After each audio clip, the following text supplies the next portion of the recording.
So may question daw po sa ating lahat si Boy Toyo, Boss Toyo. Nako, ito kilala niyo yung vlogger na Boss Toyo. Ito ba, tatanong ko lang kasi ito'y napanood ko dito kay Mr. Rio. Vlogger mo ba, tamba, ito si Boss Toyo dahil nakapasok sa SONA. Tanong lang po, sige, pakinggan natin. Bawal ba daw ang isang content creator sa SONA?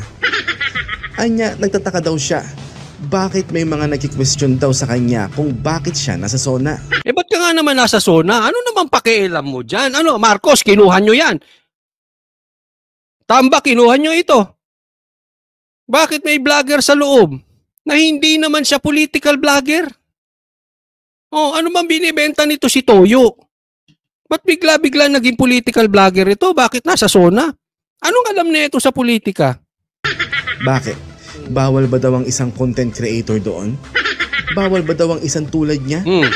Bawal ba daw dahil hindi siya politiko? Bawal! Bawal ba daw dahil hindi daw mataas ang antas niya sa lipunan? Well, hindi naman technically, boss. Kaso, it's very odd na nandyan ka. Tama. Ano bang pakay mo sa SONA?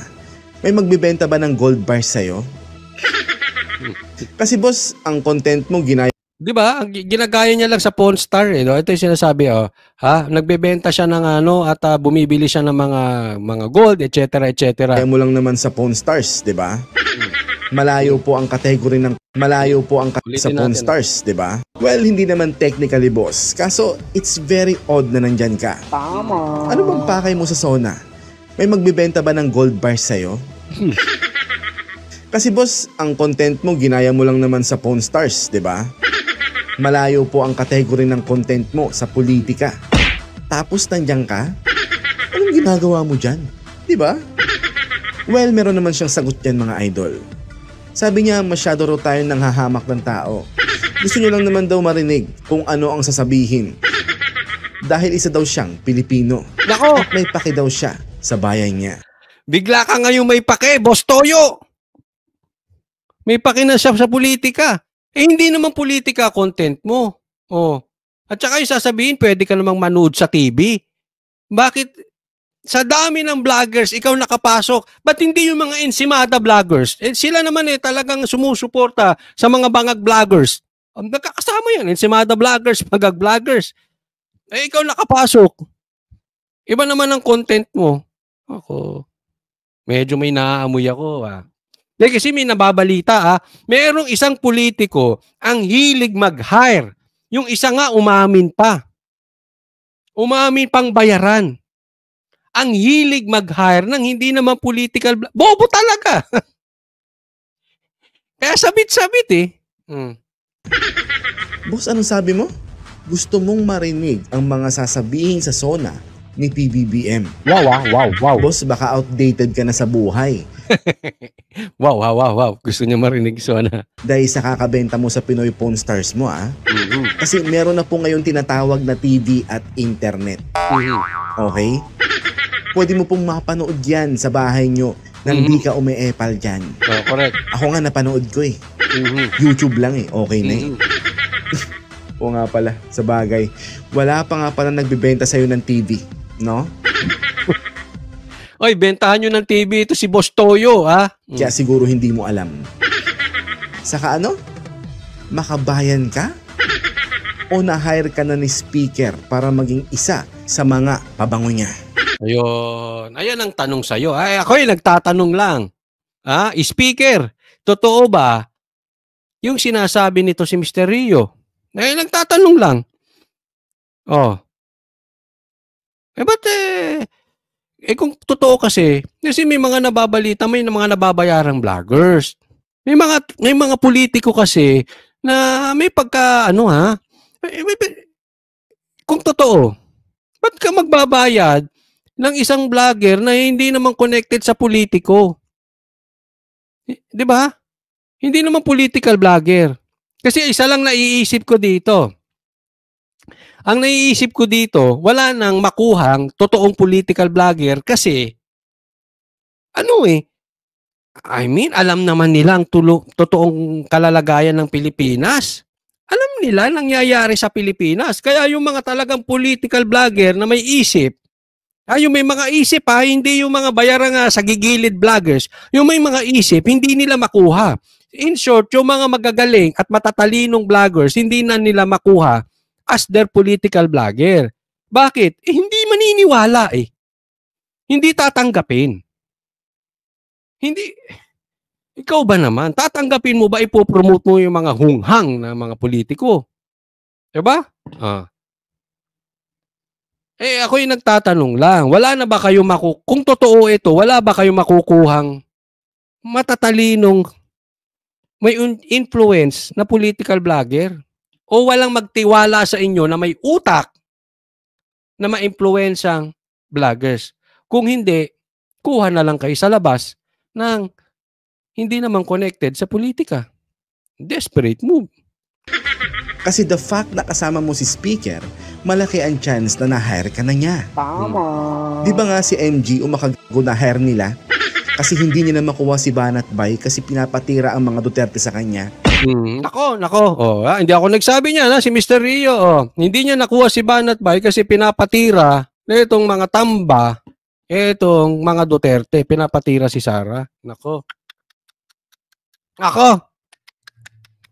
So, hindi nyo makuha yung maaayos na vloggers, magaling sa analytics, sa argumento. Kuha kayo ng hindi political vlogger. Basta sikat. Hindi naman natin kina-question sikat yan, si Boss Gago. Paghalo ko si Boss Toyo tsaka si Makagago. Ang tanong lang dyan kasi,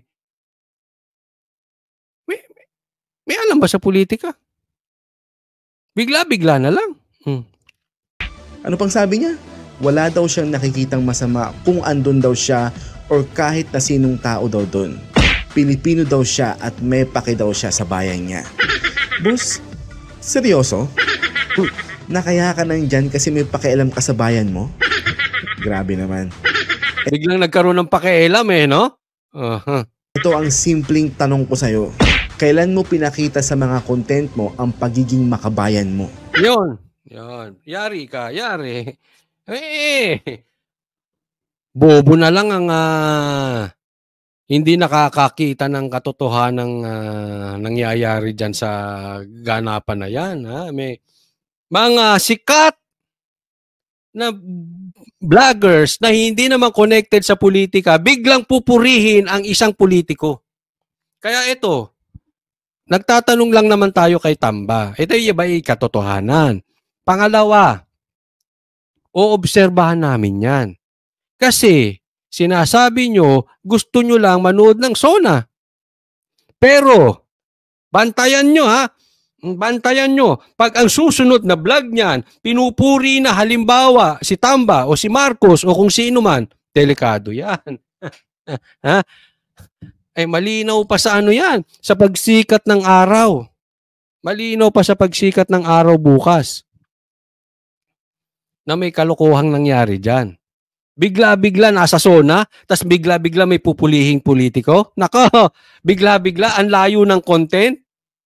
Gago ka na lang pag maniwala ka pa ron. Makagago ka. Di ba? Sige nga.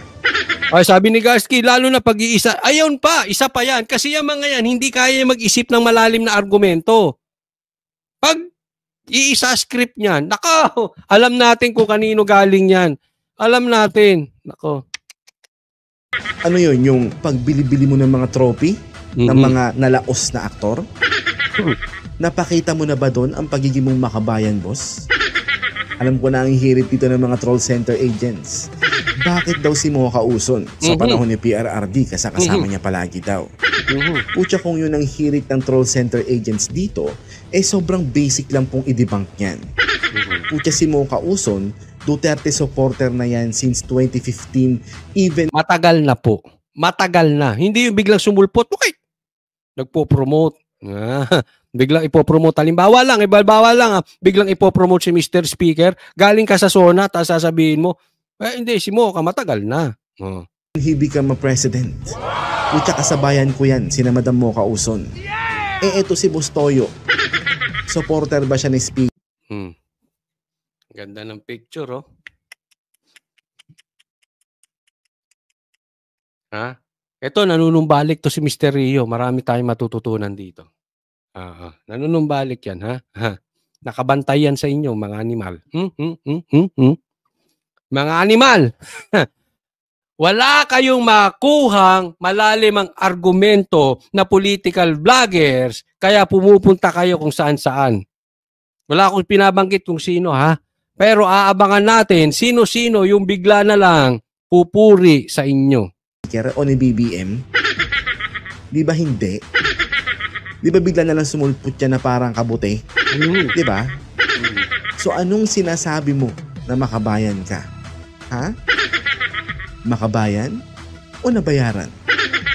Ako po nagtatanong lang. Tanong lang, makagago, makatoyo.